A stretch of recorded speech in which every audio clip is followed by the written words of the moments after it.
Welcome to the Movie Talk Show with Dave DC Kalari from DC Unboxed and from the Screenwriter's Room, the screenwriter himself, Rob Alvarenga. Now, here is your host, Joe Zapata. What's up, guys? We are live here coming at you with the Movie Talk Show. What's going on, guys? Dave, how you been? Prepared for the hello and welcome to the Movie Talk Show. No one told me the trailer guy was doing our intro. Yeah. I'm digging it.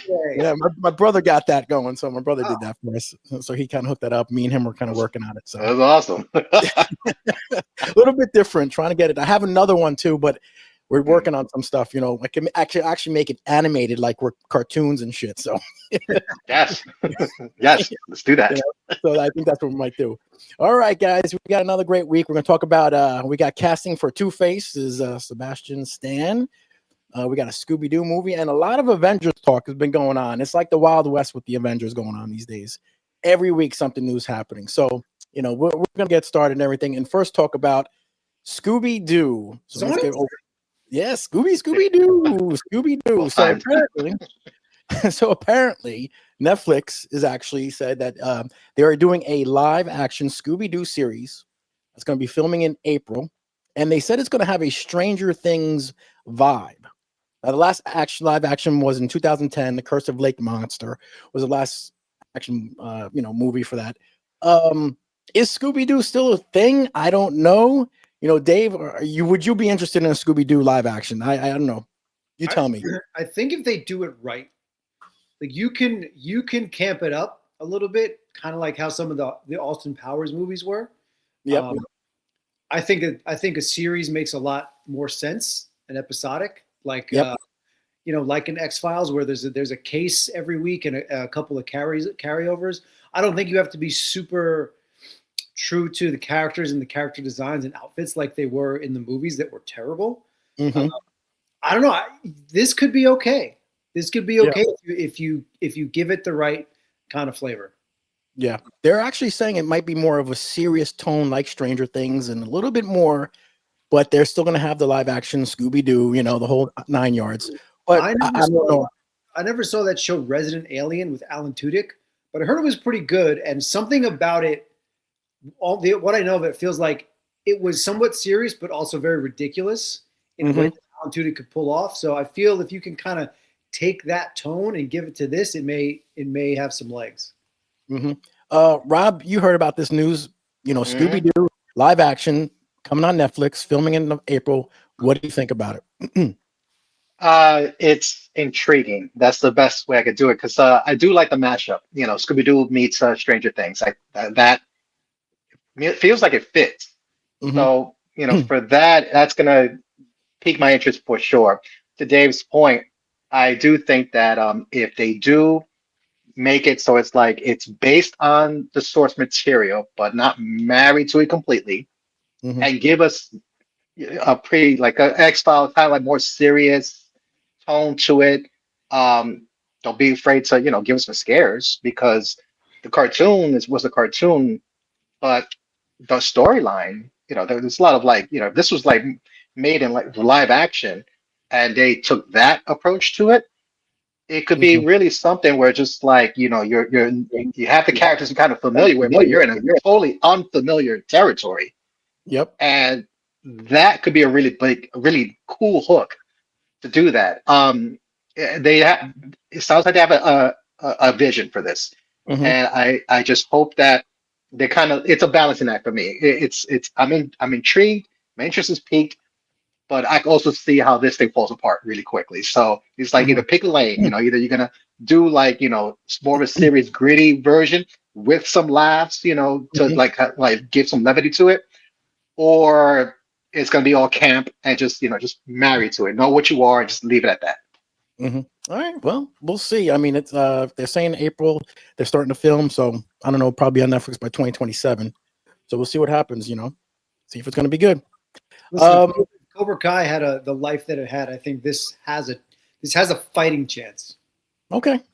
Yeah, I think you might be right. Cobra Kai was started out like semi-serious and got pretty ridiculous. Hmm. But even at the end, I was like, I'm in. Yeah. Cobra Kai. Right. So yeah, right. So it all goes back to the writing and the showrunner and what they actually really want out of this. And it's okay to switch gears too. In that Yep. case, as long as they find the little like their lane, so to speak, Hmm. it could work. It could work. Okay. All right, guys. The next subject we got going on is the Batman. And the Batman had a big casting news. Batman 2 is going to be Sebastian Stan is going to be cast as Harvey Dent. And it's official because Matt Reeves actually said it in Verity. He said that he is going to be Harvey Dent. Now, I guess Two-Face might show up. I don't know what's going to happen, but it's interesting because we got Scarlett Johansson's in there, and now we have, Sebastian Stan. Rob, what do you think about this casting? Do you like this as Two-Face? You want to see Two-Face in here? If it's Sebastian Stan, yes, I'm a big Sebastian Stan fan. I think he's one of these like gifted actors that you don't realize how good he is until you start seeing him in different roles.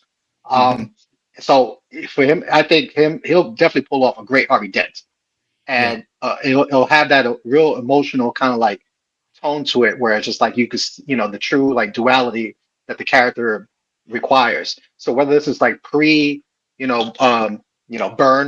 pre Two-Face, or after Two-Face, no matter what, Sebastian Stan is the right actor to do this. So I just don't think you could mess with that. And I was just curious because I remember the filmmakers Matt Reeves saying that they were going to show or feature a villain that hasn't really been done before.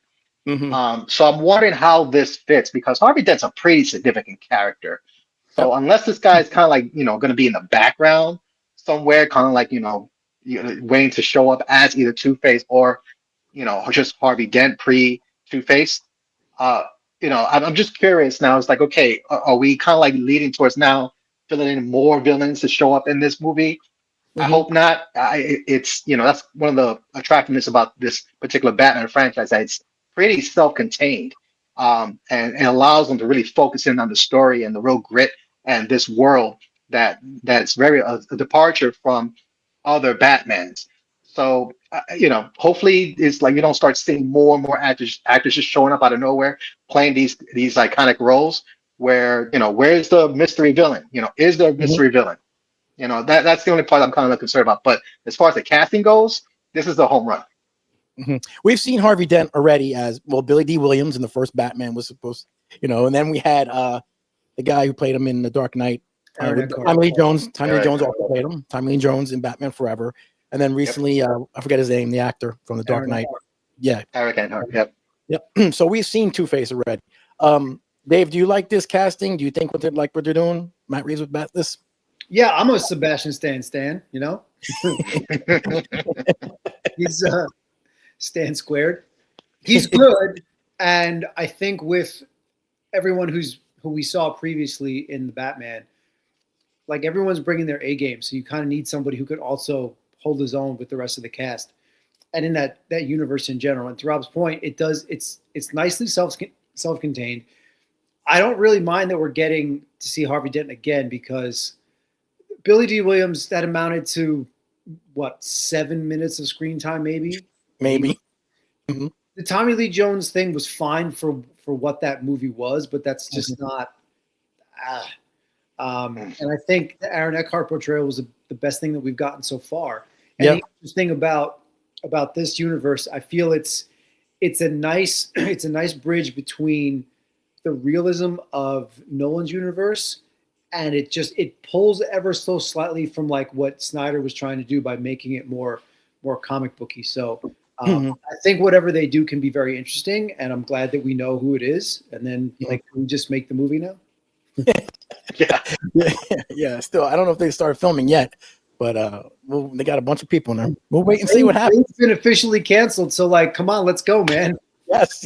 And it's funny. Someone actually sent me a message, a question about that, a fan question about Blade. So yeah, but I guess we'll wait and see. The next subject we're going to talk about, and we're going to spend a little bit more time on this one, and this is a bunch of Avengers rumors and all the stuff that happens for the week. A lot of things going on. It's like the Wild West for the Avengers. Everything's going on. First of all, I don't know if you guys saw this watch clock down now. We got. You saw the clock down now. Yes, sir. Put it down. 11 months away. Can we put it every week? Can we have the timer in the bottom corner of the screen? Yes, yes. Like, or just put it as a ticker or something. Yeah, we should do that. That way, we're always in it. Yeah, we're on Doom Watch. We're gonna be on the Doom Watch. So there's a lot of rumors that will be coming out. So I just want to break down a couple of them. So one of the rumors I heard was that the runtime for Avengers is going to be 3 hours and 45 minutes, and I don't know how this came out. Because they're not even they didn't even edit anything yet, probably, and people are saying it's 3 hours and 45 minutes. Do you guys think that this movie will be 3 hours or almost 4 hours long? No, Rob, I don't see it. I mean, my thing is that, to your point, they didn't even, I don't know if they ever have a draft yet of like, a full cut of the movie. Mm-hmm. Now, I imagine they're going to have well over 4 hours worth of, footage, but once you start like trimming that thing down, which they're going to have to trim this thing down. Yes.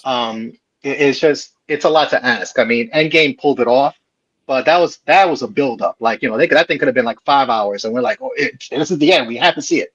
There's a lot riding on it, and you don't want to, I don't know if it's a turn off for people to realize that you're going to walk into a movie, you're going to be there for like, 3-4 hours plus to do that, no matter how good that movie is. I mean, sorry, bathroom breaks, all that stuff there, it's a real thing. Mm-hmm. But I think my thing is that it's kind of also taught, speaking to the actual like teasers, quote unquote teasers that we've been getting. Because according to the Russos, these are not teasers, these are not trailers. These are stories or clues, if you will, as if Doomsday is happening right now. Mm-hmm. So if that's the case, and they're kind of like doing these little mini, like microscope type of like, stories leading up to the actual movie itself, then I think it's more like, yeah, this movie is going to be about 2.5 hours tops, but they're going to use those little tidbits to kind of like lead in to what you're about to see in the movie. So maybe in total, 3 hours and whatever change, because I think we're going to get a lot more of these stories leading up to the movie. So I don't know where that number came from, but I eventually guess that they're kind of probably factoring all these like lead ups to the actual movie. Yeah, exactly. Another one, and I don't know, Dave, if you heard this. This is actually just came out. The writer for he was an X-Men writer, Chris Claremont, I think his name is. He actually is confirmed. He said that Jean Grey, Famke Janssen, will be in X-Men Avengers Doomsday. And he actually is the one who said that Chris Evans would be in Doomsday. And everyone's like, oh, are you serious? And he was right, because we never saw him on Share Watch. So do you think, and I'm going to ask Dave, do you think Jean Grey will be in Doomsday? She might be, but I also have the feeling that there's a reason. It was interesting that the Russo said these aren't teasers, not trailers, they're stories. Mm-hmm. Like I said last week, we talked about Sentinels or something's in the background when Scott pulls his visor off, and it looks like conceivably the mansion's been destroyed. There's a good chance that Jean's in there if she's actually in this. You know what I mean? Like, so I don't discount what the Russos are saying. There's a good chance everything that we are seeing or not paying attention to is setting up where Doomsday starts somehow. So she could be. I was never the biggest fan of her portrayal. Just it was what we got. So we'll see. Did you see the recent new trailer? Obviously, I think you did. The one with Wakanda. Yeah. Yeah, it was funny. I just thought I don't know what story they're trying to tell. What do you think about Fantastic Four get there? Yeah, I have no idea, but I mean, it looked interesting. What do you think of it? It is interesting. Like M'Baku's king, Namor's there. Shuri is like, I hate being the Black Panther. Like, yeah. And then Ben's there. Yeah, very interesting, right? Yeah. Rob, what did you think of that nice little trailer teaser that they did? Wakanda. I liked it. There was a couple things that it just came to mind.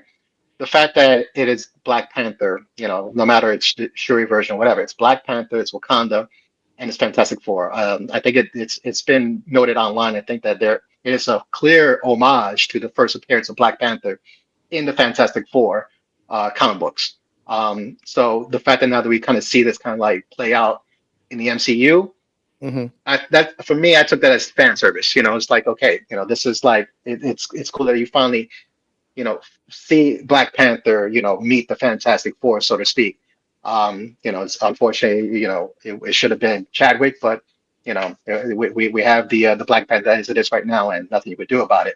But I noticed that, and I'm also noticing there was someone else that pointed out online, and I think it might have been Aries Quinones that pointed it out, that how the first two trailers kind of had something to do with like uh, uh, birth, because you talk about the kids, like Mhm. new life, and the last two have a lot to do with loss or loss of life. So there's like a rebirth thing kind of happening, and that Hmm. might be a clue as to like where they are in the desert. Hmm. Um, it could be like, did the oceans dry up because of what Doom is doing? Are they in the void? Who's to say that's Hmm. not the void? It seems like, these characters are kind of heading towards like a downfall. And Hmm. even just the vibe itself, it's just like, with Shuri kind of like narrating everybody that she's lost and how kings are supposed to prepare their people for the afterlife. And you have the two kings, King Mbaku and Namor, kind of spelling out, a lot of death. And Yep. that's the reason why I like the teaser, because it's like there's an undertone of like unnerving emotions there. Like, you're gonna walk in, you're gonna see some people not make it through the movie. Yep. Another rumor that's been going on, and John Campea actually confirmed this, is that we're going to get a reveal on why Doctor Doom looks like Tony Stark, but it's not going to happen now. It's going to happen in Secret Wars. And he said the build-up's going to be very good. He knows inside a little bit more, and he said we will get that. Now, Dave, would you like to know why Doctor Doom looks like Tony Stark? Of course. Why he looks like Doom? I just tell me in the movie. I don't want to know ahead of time. I really don't. I want to be Yeah. surprised going into these things. Yeah, Like, 100%. if you remember back when the Infinity War and Endgame trailers were released, they were all hyped. They didn't really say much of anything about anything that happened. Obviously, we know there were so many scenes that were just done strictly for the trailers. Like that was peak, man. Bring us back to that. Like all these leaks and everything that we're talking about. Like I don't want to not be excited for this movie by the time it comes out. Mm-hmm. Yeah. Rob, what did you think about? Do you want to hear why Doctor Doom looks like Tony Stark? Well, I mean, I don't want to sound like a jerk, but we kind of already know why. Because they're paying Robert Downey Jr. a crap ton of money to save the MCU. That's the reason why. But as far as like the storyline goes, honestly, I'm okay with this. I don't need to know. Mhm. Show me what you got. Okay. When I sit down in the theater to watch, Doomsday, just hit me with, if this is like, if what that theory that I heard online is true, that Doomsday is happening now. Mhm. So I better be walking right into Carnage. Just give me the action and let me piece it together. I know that we already have hints about why he looks the way he looks. We have, variants now in the MCU. We have characters that are played by the same characters but two different characters. Mhm. They are not variants for whatever reason, stuff like that. So we kind of like, have seen like maybe potential reasons why, Doom looks the way he does. But honestly, because we already have those tidbits, we don't need to know until you give Mhm. it. If it's a big reveal, if it's crucial to like the actual storyline, it's better suited in Secret Wars versus Doomsday, I'm cool with that. I can wait. You want me to come back for Secret Wars, right? So Yeah. I don't mind leaving that off the table. Mhm. Yeah. Do you think this will be a $2 billion movie? Do you guys think so? 2 billion? I just don't think No? I don't think it's possible in this climate. Yeah, I don't think so Really? either. Okay. It's tough, but it no, I can't even say it's gonna be close. Yeah. It's gonna be uphill battle to get to billion, which it might very well if the hype keeps going the way it's going, because Yes. I do feel like this marketing plan that they're doing is working. Yes. People were all 100% on board with Doomsday with how the MCU was going, but Mhm. now with all this stuff, yeah, it's on the shoulders of like four less than 30-second teasers. Mhm. you know, you got some real genius marketing minds behind this thing, and it's working. Dave, if this does well, Avengers Doomsday, is Marvel back, or you think? What do you think? I don't know People, because people will say it's not gonna it didn't make as much money as Endgame, but it's just not. It could be just every bit as good as Endgame, and it's just not going to, just because of how the industry is at the moment. If it does well, are they back? I don't know. It's good that they had a successful movie that we liked, but still, like even if I greatly enjoy the movie, I know that I'm not as invested in the story as I was in the 10 years leading up to everything else. Yep. So it's just even it can be fantastic. And listen, the Russos directed all the best movies in the Infinity Saga, right? They had they were all the movies: Winter Soldier, Civil War, and Infinity War, and Endgame. Like those are the best Marvel movies. They are.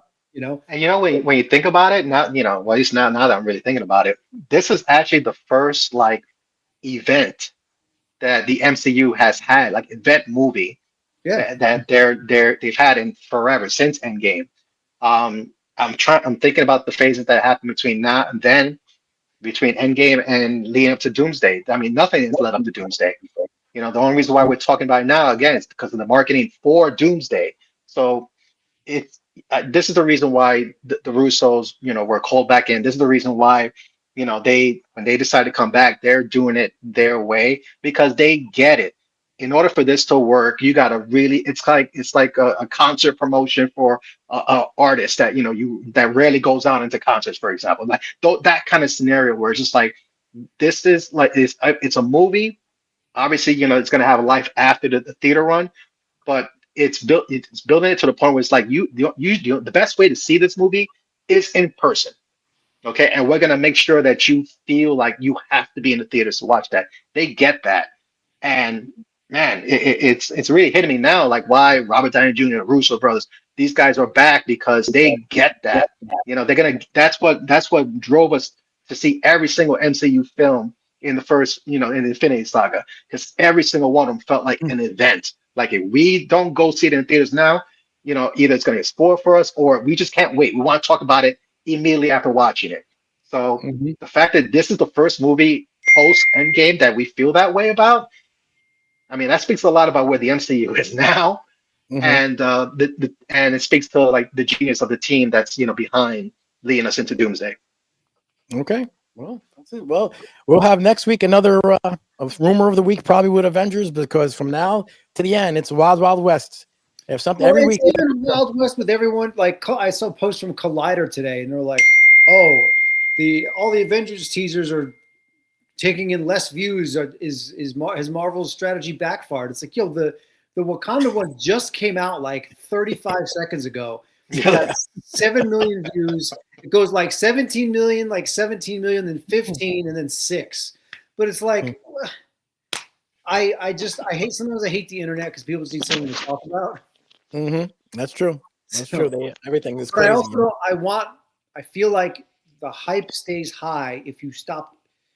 I get the trailer thing, but you have to keep some things under wraps to get people interested in seeing it.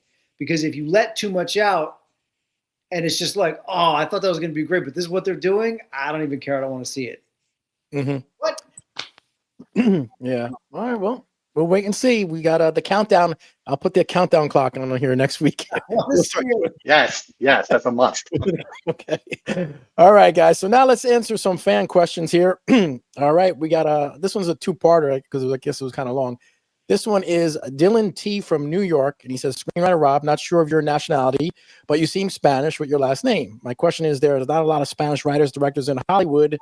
How do you feel about Robert Rodriguez in City?" Okay. Oh wow. So yeah, that's all right. Let me see. Break it down a little bit. So yes, the answer to the question is Spanish, mixed. Half a Salvadorian, half Puerto Rican. Those are my nationalities that make me up. To your point about Latino writers, Spanish writers in Hollywood, there's more than you think. That's number one. And the ones that are really like very successful, you definitely have heard of them. You know, you got Guillermo del Toro, you got Alfonso Cuarón, you got Alejandro Iñárritu. These are guys that, you know, when, you know, maybe some people don't recognize the name right away. It's like, oh, I heard that name before. You definitely know their movies. You talk about Gravity. You know, you're talking about, you know, obviously with Guillermo del Toro, you're thinking about all these movies like, you know, Hellboy, Hmm. Blade 2, you know, latest one, Frankenstein. Robert Rodriguez, I admire him because he knew he had a vision of how he was going to break in. And just so everybody knows, like, you know, when they ask like somebody that's made it, like, how did you do it? So I could like kind of like figure out a way to do it on my own. His way was his way, and this is what I mean. You got to find your path. His break in into the industry was making a movie by himself, wrote it, shot it, edited it, did everything, and his budget was $7,000, and that was El Mariachi. Wow. That movie played so successful in festivals that that's what got him noticed, and noticed so well that he was able to actually create a storyline and a trilogy from that very movie that he made. So now the second one is Desperado. Then it's Once Upon a Time in Mexico. You know, Hmm. those were his like, you know, his crown jewel of movies. And of course that, you know, opens up doors for him to do other things, including Sin City, which was awesome. You know, Hmm. he's he's gifted. His style lends to like a specific type of movie, which unfortunately, you know, now with that kind of style, that usually needs like a higher budget because you're gonna have a lot of action, Hmm. and you're gonna have like big names of, you know, people that want to be in the movie, but they got to get paid too. So he's kind of like, you know, he's created a big success for it, but his road up to this point has been amazing. You know, even back when he even making movies like Grindhouse, you know, the Grindhouse movies that he did, Hmm. which with Quentin Quentin. Tarantino. Yeah. So, you know, those movies like Death Proof and Planet Terror. Yep. Those are movies that he actually enjoyed watching, or he remembered, you know, watching. And he's like, well, I want to make it that kind of movie. Once you're in it, you know, all doors open up. And the thing with him is that he never lost his identity for that. Not to say that, you know, Latino filmmakers lose it. Actually, quite the contrary. If you are not in tune with who you are, and and the style that you want to do, you have to have your style nailed down, because you only get one shot at this. I mean, that's in general for any type of filmmakers, but when you're a Latino or Spanish filmmaker, chances are your first break is going to be in some kind of film festival in Austin, Texas, or, you know, Mhm. over the border in Mexico, or across the sea somewhere else, and you only got one shot. So because you never know who's watching. So Mhm. for that, I admire Robert Rodriguez because he did all of it on his own. Um, but I would say, I would argue like, you know, you got three names right now that are heavy hitters, and they're all Spanish filmmakers. So you got Guillermo del Toro, Alfonso Cuarón, and Alejandro Iñárritu. Those guys there, just look up their IMDb, and you'll see like the movies that they've made. And these are, if you know that they're tied to a movie they're directing, you know that movie, chances are it's going to be good, because, Mhm. you know, I don't think these guys miss. They don't miss. No, they're good. They're 100% good. All right. All right. Thank you there, Dylan. And the next one here is for Dave. And this is Bruce B. New Melbourne, New Jersey. He says, hey, GB Dave, I love Ghostbusters too, but I think Louis T. and Janine needed more screen time. They added humor to the first B, and I think they needed more. What is your opinion? I feel like they were just. I feel like they were the right amount of comic relief, and they kind of brought the comedy at a time in the film when things were Hmm. starting to get serious. So I actually think it was fine. It may have been better if they put some of it in different spots, but I think for what it ended up being, it was fine, because then Janine's character drastically changed. I feel like in Afterlife and Frozen Empire, it wasn't as like goofy silly as it was in Ghostbusters 2. So I think what it was fine, because then it becomes harder to see her character development in the later movies, which I really enjoyed. Mhm. Okay. 100%. All right. Next question is from Oscar Barrett from New York. He said, Yes. I'm still fucking alive, movie crew. Just became an alcoholic after I heard my mother was a dog, my father was a stiff. Vigo doesn't want my body now. DC, I need a trainer. This is Bruce, right? This is definitely Bruce, right? This guy always. Oh, thank you, Oscar. Oscar's alive. Thank you, Oscar. So Oscar's alive. We know that he's alive. Tell him to email you, and we'll talk about working out. Yes, I'll tell him. I'll tell Oscar. I said we'll bring you back. All right. Rob W. from Parsippany, New Jersey says, "Love your show, guys. Keeps getting better. My question is, who is your favorite Superman, Cavill or Cornswit?" Reeve. Yes, that is the correct answer. An option. Christopher Reeve. I think Christopher Reeve myself. You know, Yes. I do like Cavill's suit. Really, I love his suit. That was a great suit. But Reeve was actually my guy too. Let's not forget Tyler Hoechlin as well. Yeah. Yes, Oh yeah. Yes. He should not be missed on that list. But if I had to choose between Cornsweat or Cavill, it's going to be Cornsweat. Okay. All right. Next question here is from Buddy Dean. He says, from PA, he says, looks like Blade is officially confirmed to be be I do hear. That's a weird way to word that. It's officially confirmed to not be scrapped. I do hear Midnight Sun's on the table. Yeah, we said this before. So I think it's disappointing because it's disappointing based on some of the artwork that we saw, and I don't know how much of it was from Marvel or just fan generated, but whatever, it looked great. I think Mahershala Ali was a fine choice until we had Deadpool and Wolverine, and then you saw Wesley Snipes could still kind of do what he needed to do with the character. So, is it confirmed that Mahershala Ali will be Blade in the Midnight Suns? I have no idea. Or are we going to get Wesley? At this point, if we got Wesley, I'd be fine with it. I don't know. It's amazing how bad they fumbled this thing. I mean, I'm sorry. Mahershala Ali is, I thought was an excellent casting choice. And you could see it. I think somebody pointed out, and when I saw it in that movie, Alita, Battle Angel, his small role there, they just they just point out, look, imagine this guy, but with fangs. It's like, that's Blade. It's absolutely Blade, and he could absolutely pull that character off. And it's just a shame that we're never going to get that version or interpretation of the character through this actor. I don't get it. This is beyond having the wrong script. This is beyond having the wrong director. Something happened back there where it's just like it's like they lost their way. They lost their vision. We're just talking about how, these, filmmakers, you got to have who you are and your vision and really be able to make it happen. And they could never find somebody that can actually pull that off with this character. And it's how do you mess up Blade? But that's just my gripe. I agree 100%. All right, guys, we're going to get ready to wrap up. We have our last little trivia here. All right. So I'm going to start off here with, Dave, some movie quotes here. See how you do. All right. First one. Why so serious? Oh, The Dark Knight. Very good. Dark Knight. Dark Knight it is. All right. And we're going to go around to, hold on. Here we go.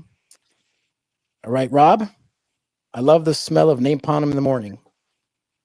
Oh, Apocalypse Now. Apocalypse Now. Very good. Very good. Dave, if you don't get this, I'm going to have to shoot you. All right.